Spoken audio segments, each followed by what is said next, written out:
A paz do Senhor Jesus, que Deus venha abençoar a vida de todos os nossos amados amigos, irmãos, acadêmicos do CETAD, o nosso seminário teológico da Assembleia de Deus. E também que a bênção do Senhor possa estar alcançando você, meu amado irmão, meu amigo, que não é aluno do CETAD, mas que está acompanhando esse vídeo. Não deixe de dar o seu like, se inscrever no canal e deixar um comentário sobre tudo aquilo que nós iremos explanar nesse vídeo, que é a aula de número 3 sobre os livros proféticos.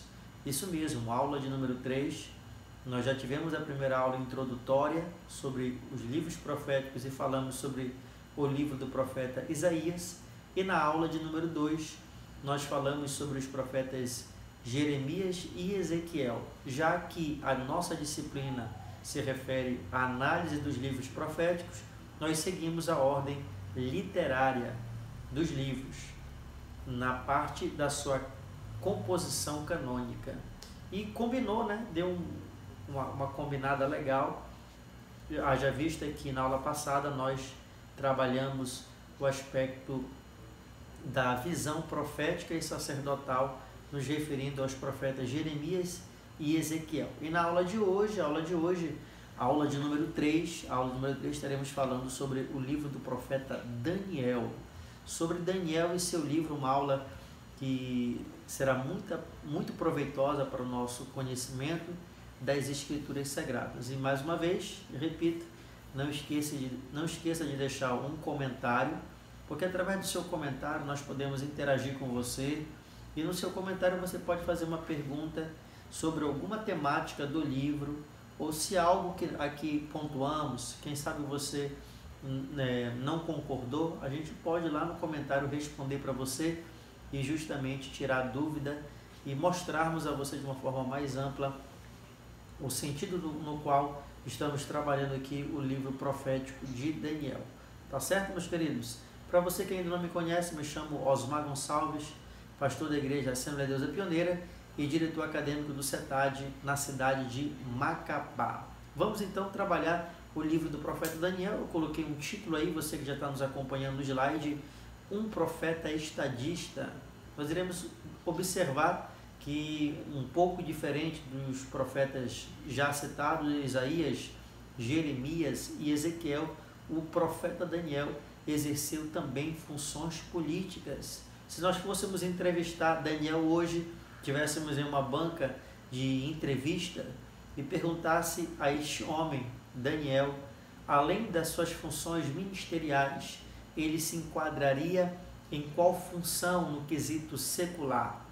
Com certeza ele ia dizer um ministro, um político, um estadista, alguém que trabalha na área política. E por isso esse livro ele tem tudo a ver, tem muito a ver com política. E você que me assiste, você que tem ou sentiu no seu coração que você tem chamado para trabalhar na área política, no sentido de ser um representante da nação, seja município, estadual ou até mesmo do âmbito federal, eu incentivo você a ler, mergulhar, meditar, trabalhar esse livro, que será de grande proveito para a tua alma. E por isso esse título é sempre um título de escolha do professor, meu pastor Osmar, e é um título que eu sempre escolho em virtude da nossa reflexão do livro e do personagem, ok? Vamos então caminhar aqui. Daniel, o livro do profeta Daniel. A palavra Daniel é, claro, uma palavra hebraica que significa Deus é juiz, ou no sentido mais aplicativo da palavra, Deus é meu juiz. É uma afirmativa dentro do livro, porque Deus julgou a causa de Daniel, lhe deu vitória, ele deu graça diante das dificuldades no qual ele enfrentou e principalmente lhe deu vitória diante dos seus inimigos, que não foram poucos, inimigos poderosos, inimigos que tinham uma grande influência sobre o Império Babilônico, mas Deus foi fiel na vida do seu servo e lhe exaltou e lhe transformou de um simples jovem para um homem de grande conhecimento e de grande influência política. O tema desse livro ele vai trabalhar a seguinte ideia da soberania de Deus sobre as nações. Eu gostaria que você compreendesse, a priori, o grande sentido do tema desse livro. Nós iremos ver dentro desse livro, um livro profético, por isso que dentro da teologia cristã, nós enquadramos e intitulamos esse livro como um livro profético. E nós iremos ver dentro dos assuntos proféticos desse livro, Deus trabalhando ali com algumas nações, aquelas que já estavam envolvidas dentro do contexto de Daniel e outras que surgiriam ao longo da história como potências mundiais, ou pelo menos nações de grande influência. Haja vista, né, aí a debate entre os historiadores se essas nações chegaram de fato ou não a conquistar o mundo da sua época. Mas é algo que não é tema para a nossa aula. Mas a soberania, ou seja, Deus está acima, Deus está no controle, Deus está atento, Deus está a par de todas as coisas que ocorreram ao longo da história mundial. E além de Deus ser um ser que está ciente e consciente do fato, ele está interferindo diretamente no curso da história. Esse livro de Daniel é fantástico porque justamente ele vai nos trazer a ideia primária de que tudo que aconteceu ao longo da história da humanidade, estava no centro da vontade de Deus. Por isso, olhe para esse livro, leia esse livro e interprete todas as profecias desse livro com essa ótica, pensando sempre nesse tema, a soberania de Deus sobre as nações. Nações essas que iremos falar de forma um pouco mais detalhada no decorrer da aula. Mas citando aqui para vocês a Babilônia, os persas, os gregos e um pouquinho sobre o Império Romano. Então, Deus é soberano sobre as nações. Isso é claro, principalmente sobre a nação no qual ele escolheu para ser propagadora da sua vontade e da sua revelação. Então, nessa primeira parte aqui, analisamos justamente algo que leva a nossa compreensão dentro do texto sagrado, da literatura profética de Daniel. O seu relacionamento com os imperadores babilônicos e medo-persas. Isso é um claro sinal de que aquele homem não chegou àquela posição simplesmente por uma influência política, mas Deus o colocou naquela posição para que ele fosse um grande luzeiro entre aquelas nações que conquistaram o mundo da sua época. Quem foi Daniel? Quem foi Daniel? Daniel foi um membro da nobreza ou até mesmo da família real. Quando falo da família real, vem aí dos descendentes dos reis de Israel, citando aqui o rei no qual ele estava inserido dentro do contexto, o rei Jeoaquim. Isso mesmo, o rei Joaquim, que você pode muito bem lembrar no segundo livro dos reis, capítulo número 24. E o próprio Daniel, no capítulo 1, vai citá-lo. Por que nós chegamos a essa conclusão? E aqui, acompanhe comigo, se você puder. Membro de uma família nobre ou uma família real. Ele nasceu aproximadamente por volta do ano 623 a.C., em Jerusalém, é claro.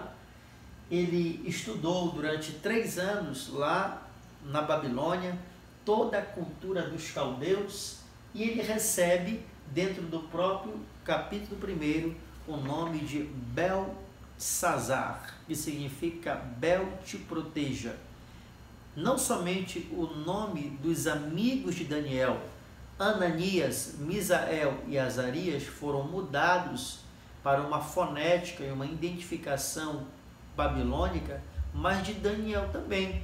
E assim como os seus amigos, Ananias, Misael e Azarias, recebendo respectivamente os nomes de Sadraque, Mesaque e Abednego, que faziam menções a divindades caldeias naquela época, também Daniel recebe um nome que é Beltsazar, que significa Bel te proteja, que era uma das divindades adoradas na Babilônia. Isso não significa dizer que Daniel adorava essa divindade, é claro que não, nem muito menos Ananias, Misael e Azarias. Mas voltando aqui sobre o ponto relacionado à origem de Daniel, já que afirmamos aqui que ele era membro de uma família nobre, porque é isso que nos leva a compreender o texto, e esse aqui já queria compartilhar com você, o primeiro texto da nossa reflexão, da nossa leitura, da nossa aula, Daniel capítulo 1, versículo 3 e 4. Daniel capítulo 1, versículo 3 e 4, diz assim a palavra do Senhor. E disse o rei a Aspenaz, que rei é esse aqui? Nabucodonosor, chefe dos eunucos, que trouxesse alguns dos filhos de Israel da linhagem real e dos nobres. Então, em meio aos judeus que foram exilados, estava Daniel entre esses jovens exilados. E havia um grupo de pessoas exilados na primeira leva ou na primeira invasão de Nabucodonosor. Eram as pessoas que pertenciam à família real ou à família dos nobres em meio aos judeus. Nós podemos acompanhar isso de forma bem clara, como já citei, segundo o livro dos Reis, capítulo de número 24.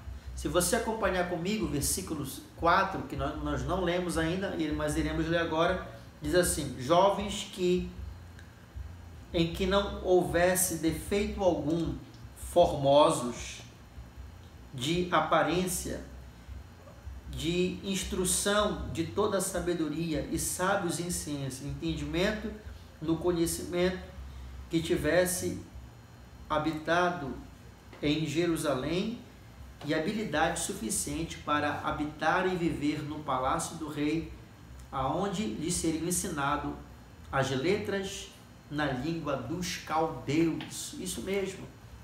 Então a finalidade do rei era levar alguns desses jovens aos cuidados de Aspenaz, que era uma espécie de eunuco, e esse homem iria ensinar durante 3 anos aproximadamente toda a língua dos caldeus. E como seria 3 anos de muito estudo, era necessário que essas pessoas já fossem habilitadas ou acostumadas com o estudar, a cultura, o ler. E esses jovens deveriam ser jovens de boa aparência. E por isso que chegamos a essa conclusão textual de que Daniel pertencia ou diretamente à família do rei Jeoaquim, ou ele pertencia em uma família, ou era de uma família de um dos nobres. O que seriam esses nobres? Poderiam ser tanto de famílias influentes na época, ou filho de ministros que auxiliavam o rei. Todo o sistema, ainda que seja monárquico, o sistema de monarquia, de reis, ele é composto por uma organização de ministros. Nós iremos ver isso dentro do livro do profeta Daniel. E essa estrutura de organização dos babilônicos, também os judeus tinham uma semelhante. E por isso, ou Daniel pertencia, volto a repetir, à família real, ou ele pertencia à família desses nobres, que eram ministros, pessoas que cuidavam da área da agricultura, da fazenda, da saúde, da educação, como qualquer governo no mundo tem os seus ministros relacionados a áreas específicas. Então Daniel é um jovem que cresce, vamos usar esse termo, em um berço de ouro. Ele cresce privilegiado pela educação e pela cultura da sua nação, e por isso o rei Nabucodonosor manda trazer para dentro do seu reinado pessoas que já estavam acostumadas ao aspecto da realeza, de visualizar na figura do rei o respeito e o entendimento acerca do mesmo. E esse Daniel, esse jovem com seus amigos, foram selecionados para fazer parte, vamos dizer assim, dessa faculdade caldeia, aprendendo a língua dos caldeus. Vamos ler aqui também o versículo de número 1 e 2, só para que você não fique com dúvida acerca desse aspecto histórico relacionado à vida de Daniel. No terceiro ano do reinado de Jeoaquim, o rei que nós citamos, rei de Judá, veio Nabucodonosor, rei da Babilônia, a Jerusalém e a sitiou. E o Senhor entregou nas suas mãos e a Joaquim, rei de Judá, uma parte dos utensílios da casa de Deus, ele levou para a terra de Siná, para a casa dos seus deuses, e pôs os utensílios da casa do tesouro do seu Deus. Ok, meus irmãos? Então, só para que você não pense de maneira equivocada, como alguns interpretam o segundo livro dos Reis, capítulo 24, achando que Daniel foi na segunda leva, ele é bem específico, citando o rei Jeoaquim, no terceiro ano do seu reinado, na primeira invasão de Nabucodonosor, e é dentro desse contexto que Daniel, com seus amigos e várias pessoas, são deportados lá para a Babilônia. Nós já falamos isso na aula dos livros históricos, que isso tem muito a ver com a política de conquista de uma nação. Os babilônicos tinham essa política de conquista e era empregada principalmente quando conquistavam nações que, aos olhos deles, eram consideradas nações não tão significantes, irrelevantes. Então, eles iriam enfraquecendo politicamente, enfraquecendo economicamente e enfraquecendo espiritualmente aquela nação, já que as guerras naquela época tinham muito a ver com os deuses da terra e, no caso de Israel, com o único Deus no qual eles serviam. Então, observemos aqui, irmãos, que Daniel é escolhido em meio a muitos para uma tarefa ou para exercer uma função. E em meio a essa função que ele começa a exercer, Deus o exalta e lhe abençoa poderosamente. Seguindo aqui, vamos observar os aspectos da data no qual isso foi escrito. Olhando a composição literária do livro, podemos observar, eu peço a ajuda do nosso irmão que está nos auxiliando, irmão Neto, por volta do ano 535. Isso mesmo, por volta do ano 535, o livro foi escrito. E eu coloquei uma afirmativa, após todos os acontecimentos, após ter ocorrido os acontecimentos históricos, não os acontecimentos proféticos, ok? Após ter acontecido os acontecimentos históricos do livro, nós iremos daqui a pouco pontuar o que seriam esses eventos históricos. Daniel então vai redigir este livro profético que nós conhecemos e que leva o título de seu nome. Lembrando que Daniel foi deportado por volta do ano 605 ou 606 a.C., passando o período dos 70 anos, Daniel então escreve esse livro, onde o Espírito Santo lhe fez lembrar de todas as profecias e eventos no qual ocorreram na sua vida. E para reforçar essa minha ideia, de onde eu extraí a questão da própria data, nós podemos ver aqui no capítulo 1 e no versículo número 21. Capítulo 1, versículo 21. O capítulo 1, versículo 21 de Daniel, é claro, ele é quase como um resumo da vida do profeta. Olha o que diz: Daniel esteve até o primeiro ano do rei Ciro, até o primeiro ano do rei Ciro, até o primeiro ano aonde? Com influência política, não que ele tenha morrido e não que ele tenha saído da Babilônia nessa época, não. Ele esteve no reinado, exercendo funções políticas até o primeiro ano de Ciro. Não é coincidência, não é coincidência. Mas Esdras capítulo 1, versículo 1, vai nos dizer que no primeiro ano de Ciro, rei da Pérsia, então Daniel foi testemunha ocular. Daniel estava presente, Daniel estava presente no evento onde Ciro publicou o retorno do povo judeu à sua terra, a terra de Jerusalém. Lembre-se, na aula histórica, na aula dos livros históricos, melhor dizendo, que falamos com grande propriedade, dizemos a você, meu querido aluno, vamos nos apegar em todo o aspecto da historicidade do livro de Esdras, que ele é importantíssimo para a nossa caminhada profética histórica do Antigo Testamento. Então, fazendo uma relação com o capítulo 1, versículo 21, que é o texto que aqui está, com os eventos históricos de Esdras, capítulo 1, podemos chegar à breve conclusão que Daniel estava presente nos Atos. E ele escreve, a composição literária do livro vai nos mostrar justamente isso. O estilo literário do livro vai nos mostrar que ele escreve esses eventos depois deles terem sido ocorridos, melhor dizendo. Vamos trabalhar aqui mais um ponto em relação a essa autoria. Dentro do capítulo 9, versículo 1, e nós sempre dentro dos livros proféticos, nós trabalhamos o aspecto da autoria, né? Quem foi o escritor? Falamos Isaías, que a alta crítica sempre faz menções que ele não foi o escritor de todo o livro. Jeremias e Ezequiel, não temos dúvida alguma, como também temos uma menção bem clara e evidente dentro do próprio livro de Daniel. E assim como no livro de Jeremias e Ezequiel trabalhamos o aspecto das evidências internas e externas, não será diferente dentro dessa nossa didática de aprendizado. Qual a evidência interna? Dentro do livro, eu tenho que Daniel foi o escritor desta publicação profética. Capítulo 9, versículo 2. Capítulo 9, versículo 2, assim: no primeiro ano do reinado, Daniel.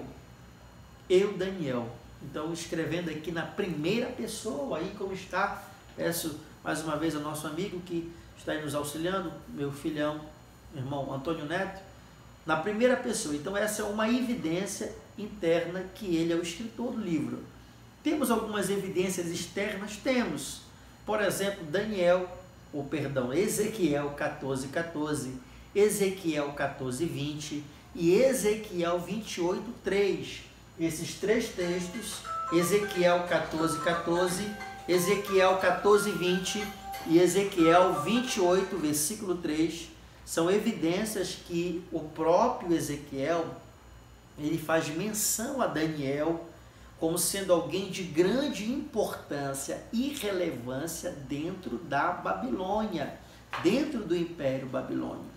Então, se Ezequiel, como nós estudamos na aula passada, é um profeta do exílio babilônico que está profetizando em meio ao povo, cita Daniel como alguém de grande sabedoria e influência dentro do Império Babilônico, essas são evidências externas do livro, ou seja, evidências fora do livro de Daniel, que de fato ele era uma pessoa de grande influência e combina os aspectos proféticos de Ezequiel com o próprio livro de Daniel. Para nós não lermos as três referências, vamos ler só uma delas, que é o capítulo 28 de Ezequiel, versículo 3.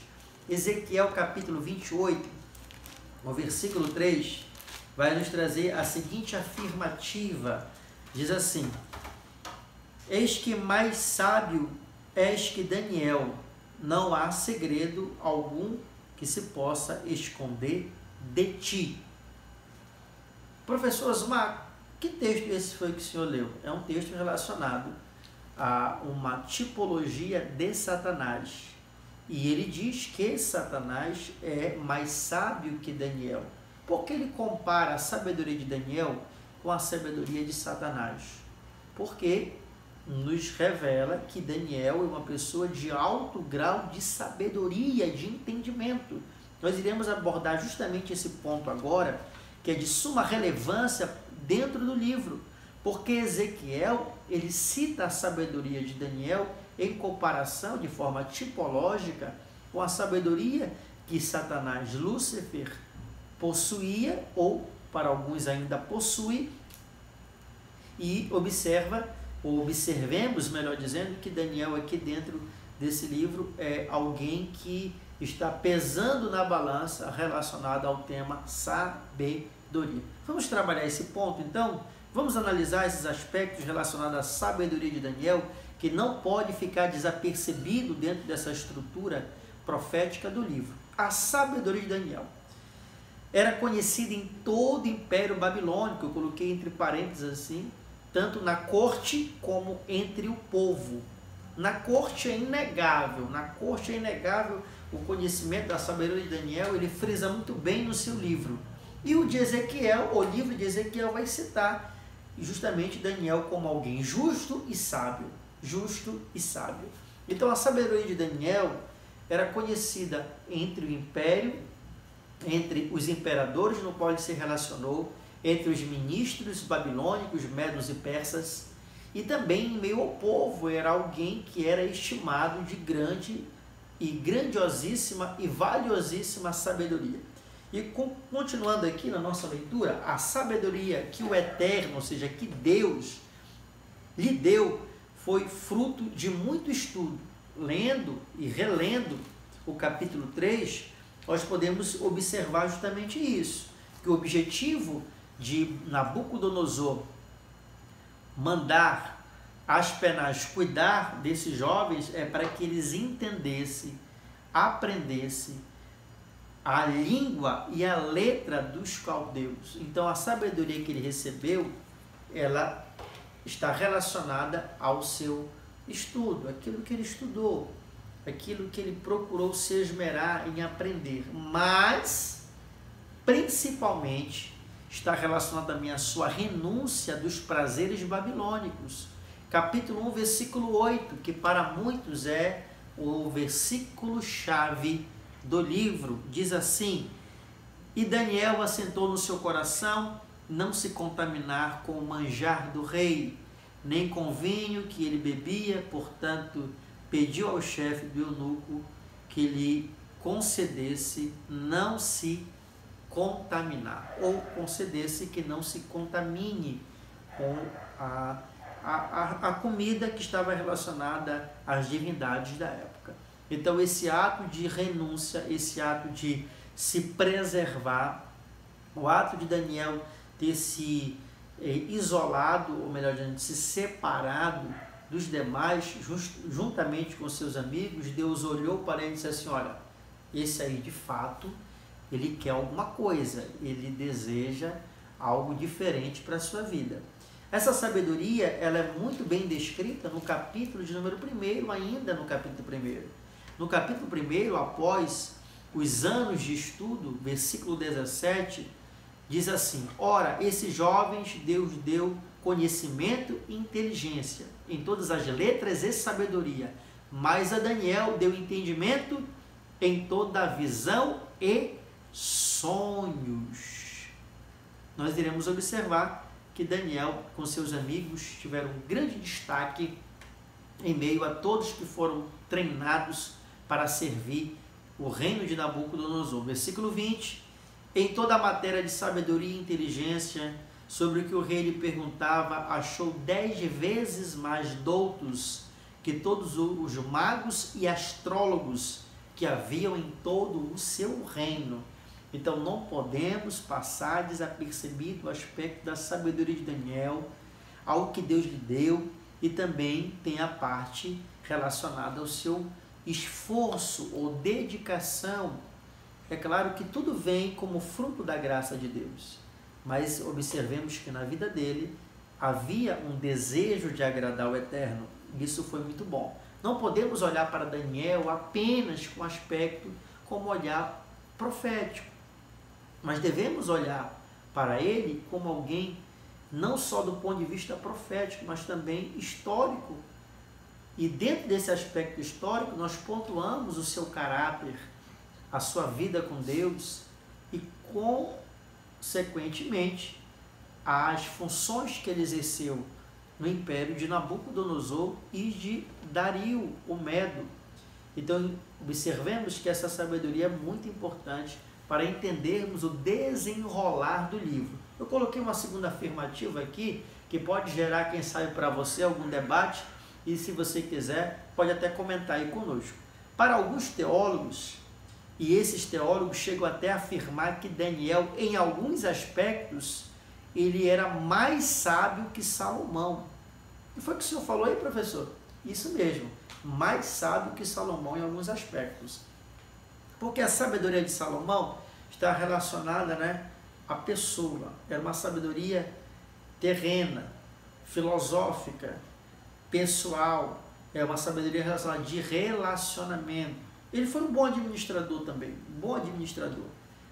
Mas administrou o seu reino. Se nós formos comparar o que Daniel administrou e o que Salomão administrou, nós iremos observar que a responsabilidade de Daniel estava muito além de Salomão. Salomão governou uma nação que não era uma potência mundial. Você está acompanhando meu raciocínio.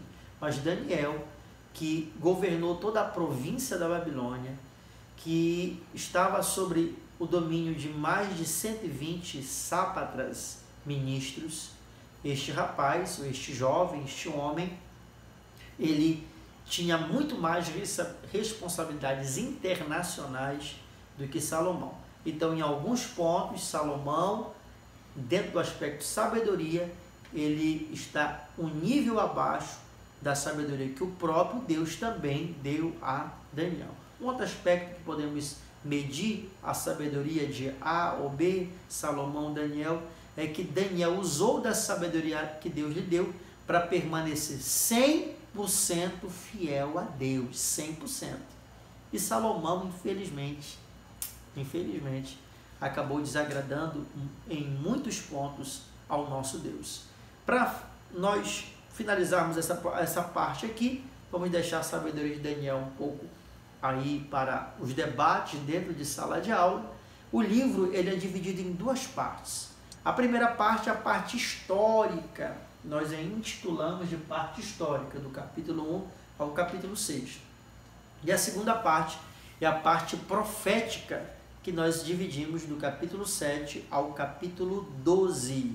E justamente agora nós iremos trabalhar, eu estarei ali mostrando para vocês a diferença da parte histórica e a parte profética. Mas, a grosso modo, o que seria a parte histórica? É a parte no qual Daniel se preocupa em trazer relatos da sua vida pessoal.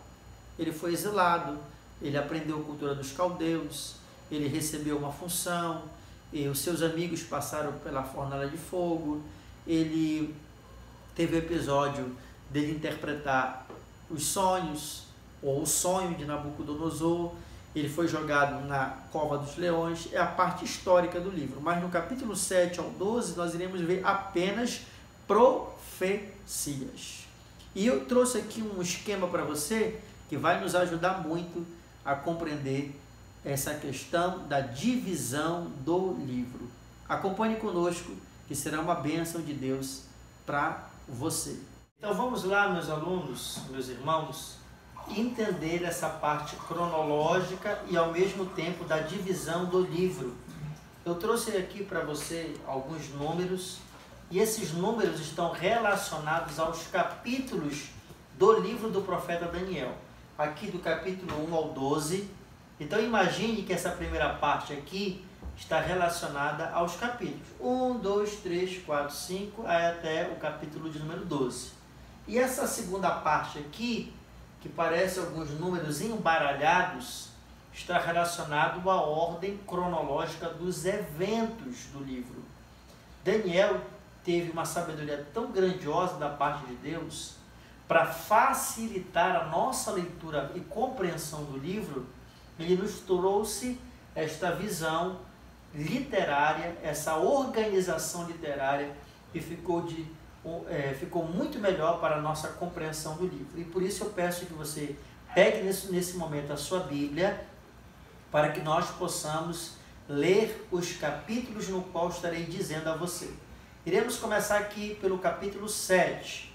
Lá no slide passado, eu falei que o livro se dividia, a primeira parte histórica, do 1 ao 6.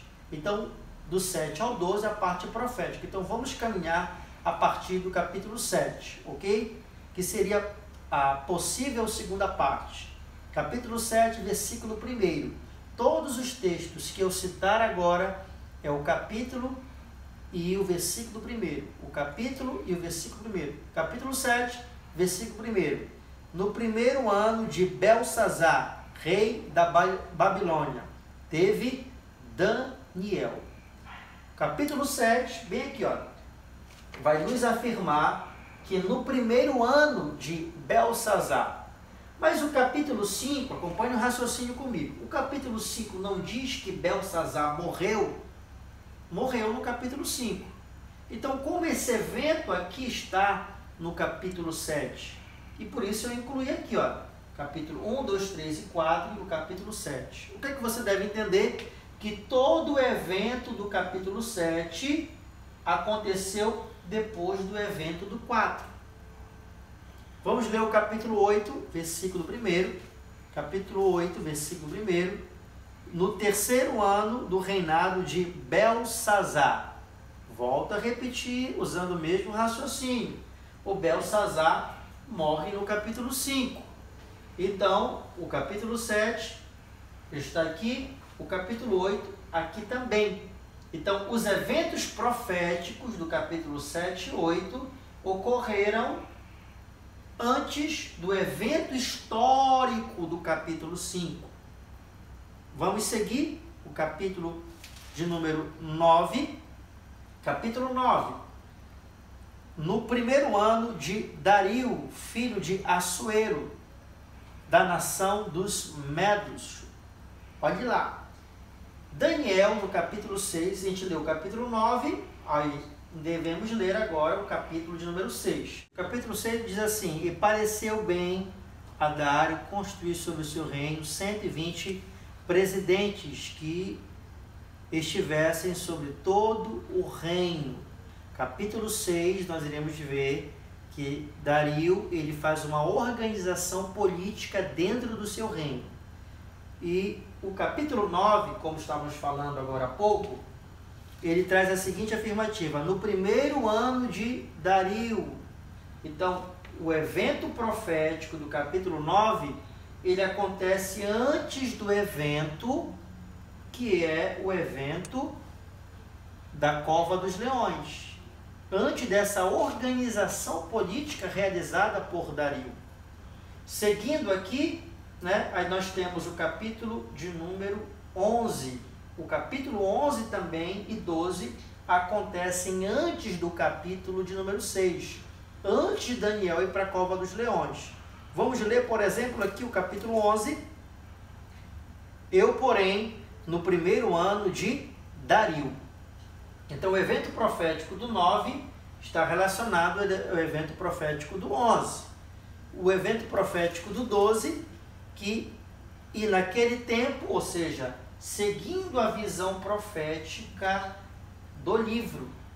Para você que ainda está um pouco perdido, eu vou repetir para você mais uma vez. Evento histórico do capítulo 1 ao 4. Antes de acontecer esse evento histórico do capítulo 5, que é a inscrição na parede, Deus deu uma revelação a Daniel, e essas revelações estão escritas no capítulo 7 e 8. Aqui estão. Belsazar, rei da Babilônia, morre no capítulo 5. Antes de ocorrer o capítulo 6, o evento histórico do capítulo 6, Deus dá as revelações do capítulo 9, 11 e 12 do livro do profeta Daniel. É claro, capítulo 6 acontece, e acompanhe comigo o capítulo de número 10 para finalizar. No terceiro ano de Ciro, rei da Pérsia. O capítulo 10 seria a nós o último capítulo do livro. Isso mesmo. Alguém pode dizer assim: professor, mas Daniel então fez uma confusão, fez uma salada. Não. Ele organizou o seu livro em parte histórica e em parte profética. E por isso que esse livro é um dos livros mais lidos, porque você lê primeiro uma parte histórica e depois você lê uma parte profética.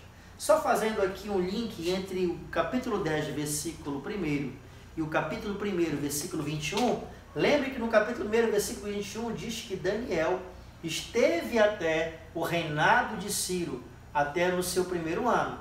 Nós falamos ainda agora há pouco que esse esteve não está relacionado ao final da sua vida, e sim à sua influência política. E por isso o capítulo 10 ele é o final de toda essa revelação profética. Eu espero que você tenha entendido aqui esse slide que está relacionado à ordem cronológica, ok? Vamos também nesse momento fazer uma análise dentro do aspecto histórico,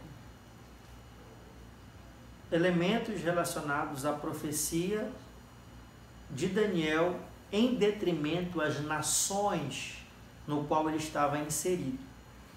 E aqui eu quero fazer uma comparação do capítulo 2 e do capítulo de número 7. O capítulo 2 e o capítulo 7, eles são equivalentes ao valor profético. A mesma mensagem do capítulo 2 é a mesma do capítulo 7. A mesma mensagem do capítulo 2, vou repetir para você, é do capítulo 7. Você pode fazer essa leitura sem medo de errar. Eu leio o capítulo 2, depois pule para o capítulo 7. Por quê? Porque ambas profecias estão relacionadas aos mesmos eventos, é claro, com uma pequena variação de acontecimento, ou seja, amplitude de acontecimento.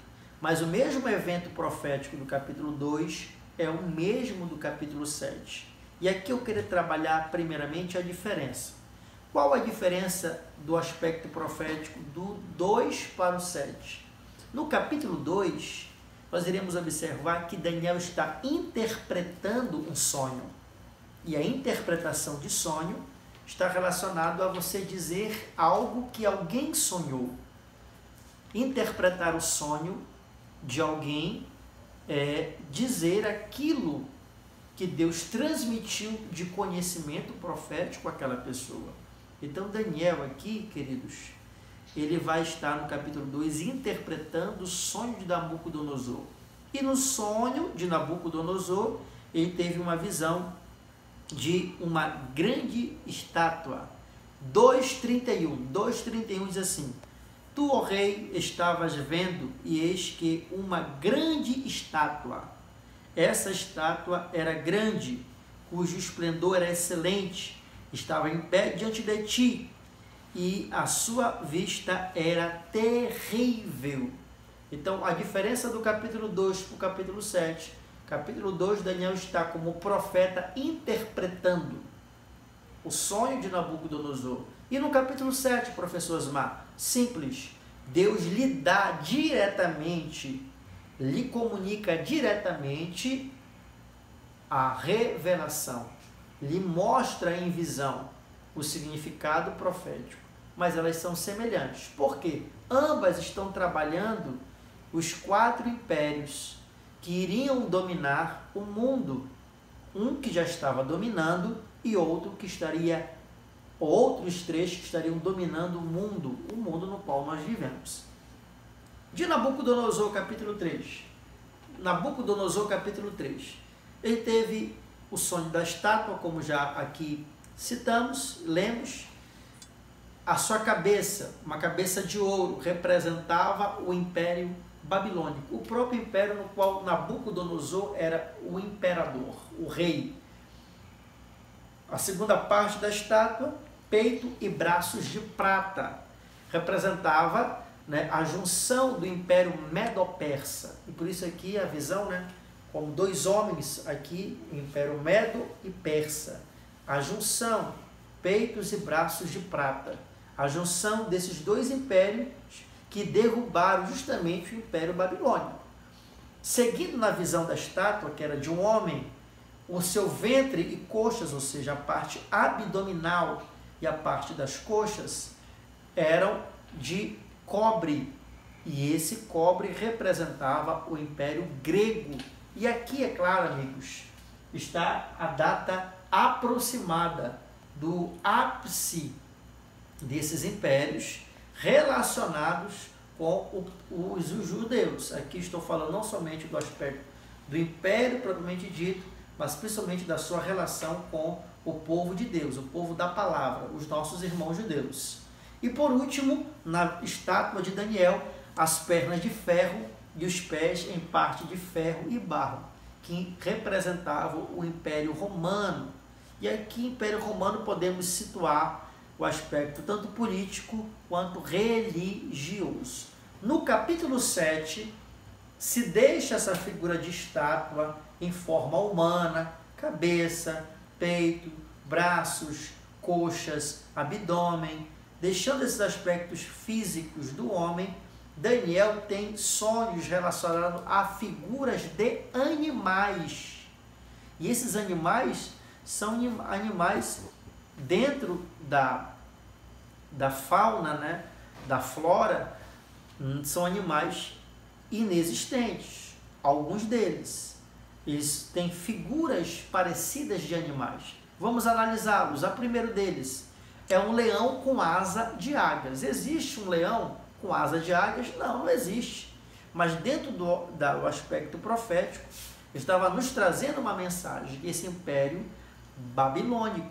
Por que um leão com asas de águia? O leão é o símbolo do rei da savana, o rei da selva. O Império Babilônico, por muitos anos, foi, né, dito como um império de muita glória e esplendor. As asas de águia, porque representam justamente a visão aonde aquele império se estendeu. Um urso, e esse urso tinha na sua boca 3 costelas. Não era apenas um urso, mas um urso que tinha na boca 3 costelas. Esse urso representa o Império Medo-Persa, mas muito mais o Império Persa. E dentro dessa visão do capítulo 7, essas costelas na boca desse urso, ou seja, na boca do Império Persa, representam as principais nações que ele conquistou: a Líbia, Egito e Babilônia, porque são 3 conquistas significativas dentro desse aspecto histórico. O terceiro animal visto por Daniel era um leopardo com asas de aves, porque justamente o Império Grego foi um império que rapidamente dominou o mundo da sua época por alguém muito jovem, alguém muito hábil e alguém que tinha habilidades, e o mundo da época não olhava para Alexandre o Grande com alguém que poderia ter tamanha façanha. O leopardo, em comparação ao leão, que é um outro felino, ele corre mais que o próprio leão. O leão, ele tem um aspecto da presença, mas se colocar em uma corrida um leopardo e um leão, o leopardo chega na frente, porque justamente representa essa agilidade. Aves representa justamente os governantes ou uma pluralidade em meio aos generais do governo grego. E por último, a besta, ou seja, um animal indescritível dentro do aspecto animalesco, representa o Império Romano. Essa besta, que era uma junção de vários animais, tinha 10 pontas, ou seja, 10 chifres, que representa os 10 reinos. E Apocalipse 13, 19 tem uma relação semelhante com Daniel, capítulo de número 7. Só lembrando que quando olhamos para a literatura profética e aparece a palavra chifre, está relacionado ao poder, está relacionada ao governo. Então, fica aqui o exercício de leitura para você.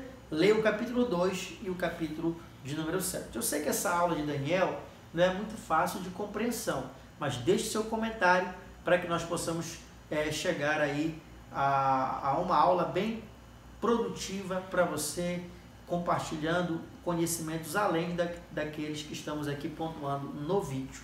Seguindo aqui, irmãos, eu quero trazer 5 dicas aqui para você interpretar o livro de maneira correta, como principalmente as semanas de Daniel, as famosas semanas de Daniel, que são contadas e contabilizadas até em calculadora dentro do aspecto escatológico. Nós não iremos entrar no mérito da questão, iremos abordar ou trabalhar isso dentro de sala de aula. Mas eu quero trazer apenas 5 dicas para a sua leitura do livro de Daniel. Qual é a primeira delas? Compare as semanas de Daniel com aquilo que Jeremias está profetizando. Lembrando no capítulo 9, só para você ter uma ideia daquilo que estamos tentando transmitir como dica para você. Capítulo 9, versículo de número 2. No primeiro ano do reinado, eu, Daniel, entendi pelos livros o número de anos que falou o Senhor pelo profeta Jeremias, que haviam de acabar as assolações de Jerusalém, eram de 70 anos. Então compare esses anos do cativeiro com as semanas que Daniel profetizou. Segunda dica: nunca despreze o contexto histórico.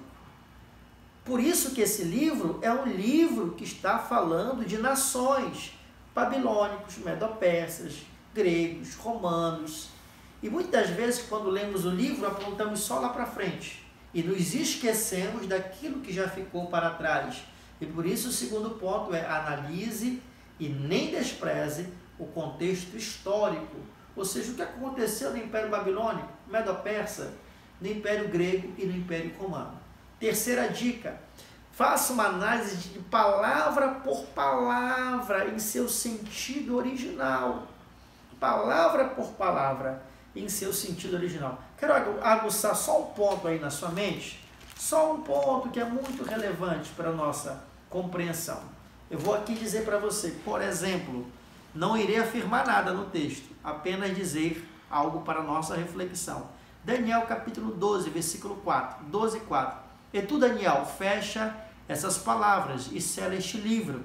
Até o fim do tempo, muitos correrão de um lado para o outro, e a ciência se multiplicará. Nós temos aprendido muito, e muito tem se falado, que essa ciência que está relacionada ao conhecimento humano. Mas se essa ciência estiver relacionada ao conhecimento das Escrituras Sagradas, já que a palavra ciência, ela está relacionada ao conhecimento. Será se Daniel está falando de um conhecimento secular, ou será se Daniel está falando de um conhecimento das Escrituras Sagradas? Porque à medida que o conhecimento científico cresce, também em uma proporção igual, até superior, no meu ponto de vista, cresce também o conhecimento das Escrituras Sagradas. Então, por isso, analise palavra por palavra antes de você fazer uma conclusão escatológica do texto. Quarta, lembre-se do tema quando estiver analisando o livro: soberania de Deus sobre as nações. Não é soberania de Deus sobre a minha nação, é sobre as nações. E 5, para finalizar essa parte, não se prenda à sua teologia, fique aberto a uma visão mais profunda. O que eu quero dizer com isso? Tire todos os aspectos doutrinários da sua mente, leia o livro de forma com a mente limpa para aprender, não para ensinar o texto, não para pôr a sua ideia no texto, mas deixe o texto ensinar você através dos eventos proféticos e históricos que estão no livro. Como o tema desse livro é a soberania de Deus sobre as nações, eu trouxe aqui para você fazer um pequeno comparativo sobre nações e o povo de Deus e os seus profetas. Um exemplo: o Império Assírio, 745 a 612, aproximadamente, o domínio do Império Assírio no mundo da sua época. A sua relação com os hebreus: destruição de Samaria em 722, a dispersão de 10 tribos do norte. Quais os profetas que estão envolvidos com esse contexto assírio? Jonas, Amós, Oséias, Miqueias e Naum, profetas que iremos estudar a partir da quarta aula, considerados profetas menores. Próxima nação, ou próximo império, os babilônicos, 606 a 539, invasão a Jerusalém e a sua destruição do templo em 586. Quais profetas menores estão relacionados a este império babilônico? Abacuque, Obadias e Sofonias. Vamos seguindo aqui: o Império Persa, a libertação e o auxílio a Judá na volta à terra prometida, a reconstruir o seu país, a nação dos judeus. Quais profetas estão envolvidos dentro desse contexto? Ageu, Zacarias e Malaquias. Meus queridos amados irmãos, nós vamos ficando por aqui.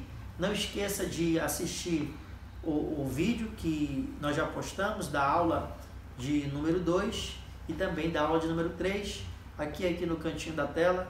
Fique por dentro, fique ligado, acompanhe, que vai ser uma bênção de Deus na sua vida. Faça a sua pergunta, deixe seu comentário para que possamos juntos aí aprendermos a palavra do Senhor. Esse foi o nosso panorama sobre o livro do profeta Daniel. Até a próxima aula. Que Deus em Cristo nos abençoe. Um beijo para todos os alunos do CETAD, do seu amigo pastor Osmar Gonçalves.